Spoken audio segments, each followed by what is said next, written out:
মানে নাকি দেবো না, আমরা প্রচুর জামা এনেছি। হ্যাঁ, একদিনে সব করেছি।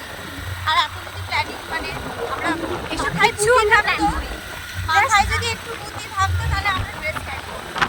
এসব কোনো ব্যাপার না, আমরা একদিনে সমস্তটা ঘুরেছি। কিচ্ছু আমরা প্ল্যান করিনি, we are just going with the flow and we are loving it.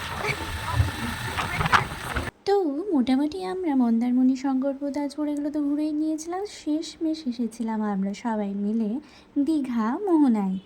আর এখানে এত হাওয়া দিচ্ছিল, মনে হচ্ছিল যে সবাই মিলে উড়ে চলে যাব। আর কিন্তু খুব ভালো লাগছিল। ভাবো, সমুদ্র তো খুবই আমার প্রিয়, তার সাথে বসে বসে সুন্দর হাওয়া, আর তার সাথে চা, আর তার সাথে আমার এখানে বেস্টিও আছে। আমার প্রিয় মানুষ এখন কাজে গেছে, এই একটা আমার আর একটা প্রিয় মানুষ। যাই হোক, ওর সাথে তো সমুদ্র পাড়ে চা খেতে পারছি, এটাই আমার শান্তি লাগছে।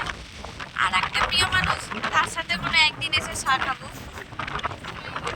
হ্যাঁ, তো জায়গা ঘুরে নিচ্ছি একদিনে বলার বাইরে। এই হচ্ছে পাইন ফরেস্ট, আমরা বেরিয়ে চলে এলাম। দেখি সমস্ত ঘোরাঘুরি কমপ্লিট করে আমরা চলে গেছিলাম স্কুটি দিতে। সকাল 8টায় বেরিয়ে এখন আমরা ঢুকছি সন্ধ্যা 6:30টায়।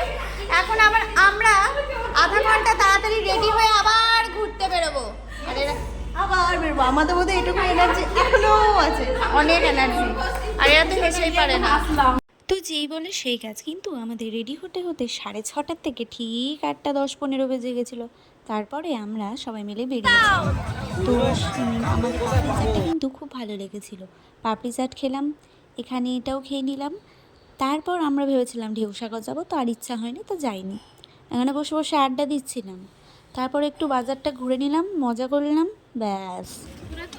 রাত্রি 10টার সময় চা খেয়ে নিয়েছিলাম। এই বাবেলগুলো আমার বেস্টি কিনে দিয়েছিল, তো বাবেলগুলো ওড়াচ্ছিলাম, একটু ছবি তুললাম, তারপর চলে এসেছিলাম রুমে, যেহেতু 10:30টার মধ্যে ঢুকতে হতো।